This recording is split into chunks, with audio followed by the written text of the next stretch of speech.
let's continue playing The Way, episode 6. When we last left off, red carpet. Leading to boss battle, and we're up against the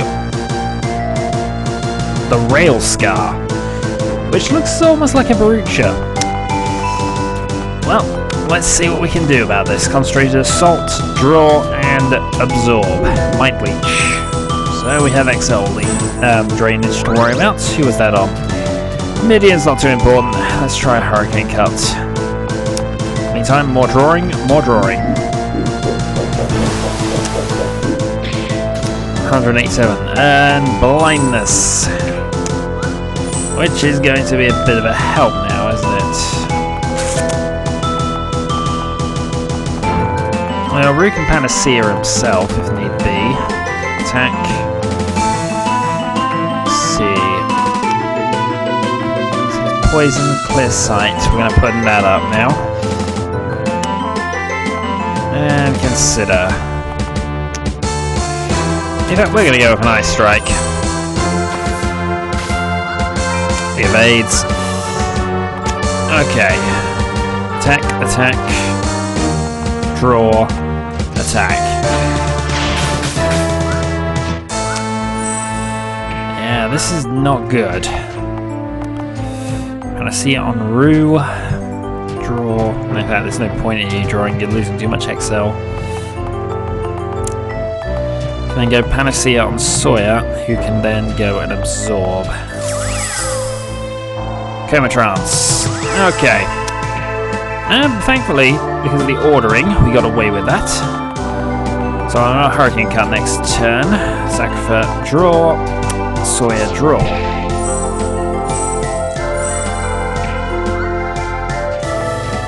Right. Let's try another Hurricane Cut. In the meantime, no, actually. You keep drawing, you moderate mend on yourself. And Rue can't see again. Darn it.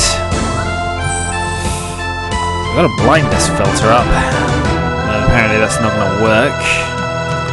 Panacea, absorb.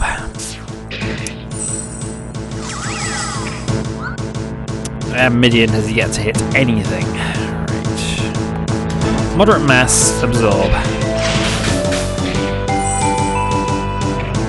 Okay, leaving X life, so now you can start gaining some things. Right, another Hurricane Cut. Attack, attack, and then we're going to try a Tornado. What I would give for that to cause prone? No, that for blindness, actually, the way we're going. But apparently not. Attack, attack, draw, draw.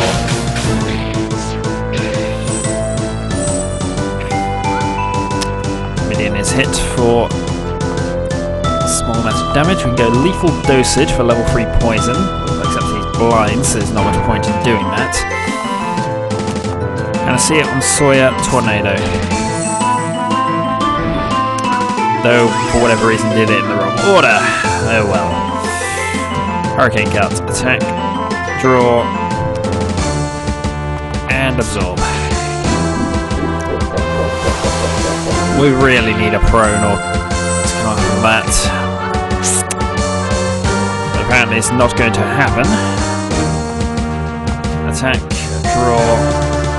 Absorb. Rue cannot see it all anymore. Attack, attack. And I see it on Rue, absorb. And Sawyer's in a coma now. This is not going particularly well. Triple slash. Attack. Do we have protection against... no, I don't appear to. Moderate mend on yourself, just to be safe. 167. And another one. Attack. Draw.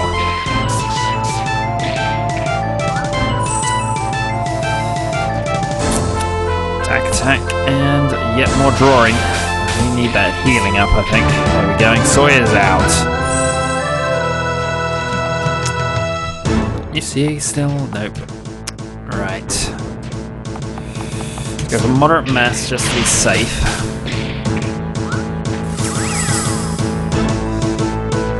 Triple slash, attack, draw. Rue resists the coma. Attack, attack, and draw. And nothing's affected there. Still in good shape.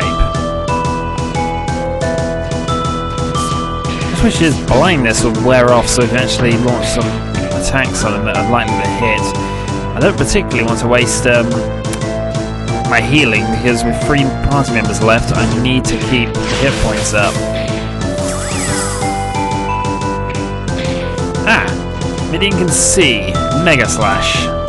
Roll. 127. That will do, I think.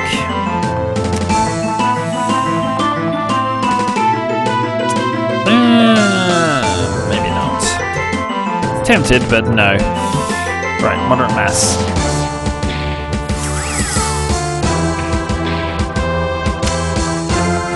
Right, I think we're in okay. I think we're okay for now.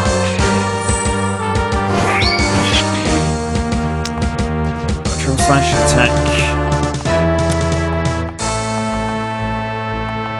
Draw.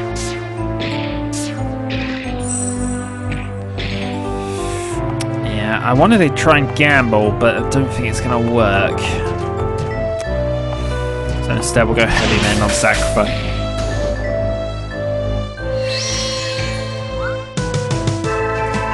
Right, attack, attack, and draw. So I was thinking about reviving Sawyer, but apparently we're not going to get that to happen.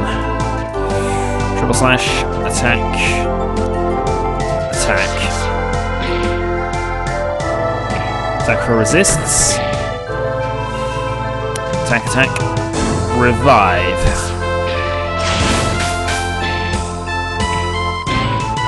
Oh, did we stun him? That's helpful if we did. Give us another turn of this. Attack. Draw. Moderate mass. Yep, that gave us a free turn. Attack. Attack, draw, and absorb. Well, this guy's got a lot of hit points.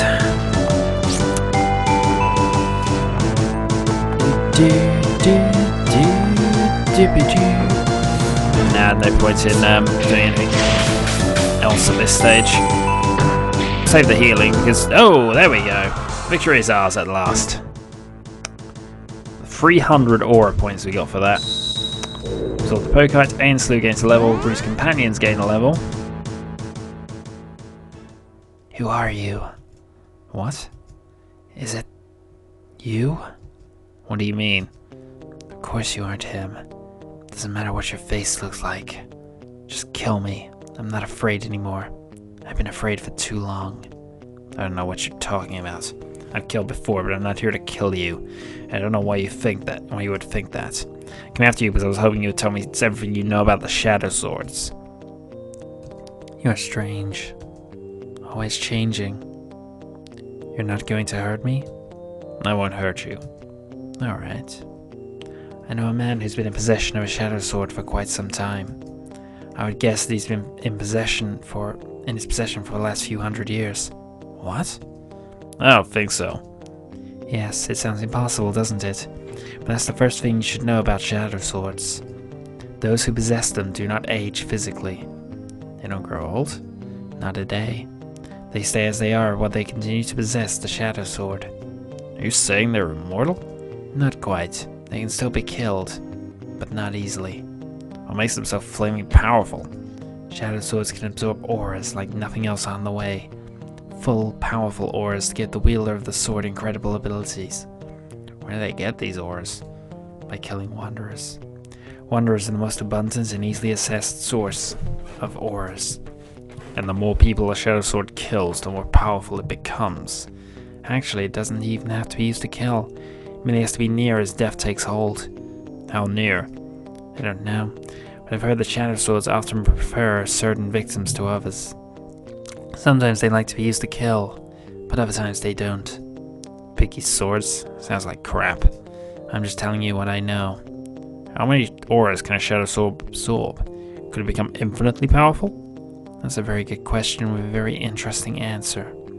Shadow Swords strongly bind themselves to a natural, or as some say, the original aura of the one who possesses them. The bonds become stronger and more intertwined the longer they remain. However, as a sword absorbs other auras, it binds itself to them as well. Those connections are very weak compared to the connections made with the original aura, but as more and more of them are made, the original dominant's aura's power begins to erode. After a certain limit, the original aura bonds to its soul and body are suddenly snapped and the other auras rush into the opening. The soul and body desperately begin to form new connections with chaotic mess of invading auras, which ends up driving the wielder into a state of multiple personality suicidal madness. It's only a matter of time after this occurs that the wielder then kills themselves, dispersing the auras and destroying the connections made to them by the Shadow Sword. Lads, that's freaky. How many people know this? Very few, but the man I mentioned knew about it long before it ever had a chance to happen to him. He spent decades researching and examining the problem, trying to find some solution. To a degree, he even succeeded in doing so. And that's another story, though. Where is this guy, anyway? Don't ask me. I do know that if you did find him, he wouldn't talk to you. He would only destroy you. Do you know the aura that surrounds the Phantom Edge? Yes. Is that being generated by a Shadow Sword? It might be. It might also be generated artificially by some other means. Nothing is certain. What we really want to know is whether you know a way to get through it, or around it. You're trying to get into the tower? Yes. Why? Don't you know of the dark horrors that abide there? Flaming fires, how would you know? No one has ever been inside. There could be a big fat rat in there dressed in a clown suit juggling a dozen kiwis while wearing a blindfold. You never know. That's a very creative notion, Midian. Thank you. Can't you feel its oppressive darkness? Even when you're indoors, you can sense it brooding over you. And while it seems to rot just like all the other buildings, it somehow manages to stand in place day after day. It's not to be meddled with. But it must be meddled with.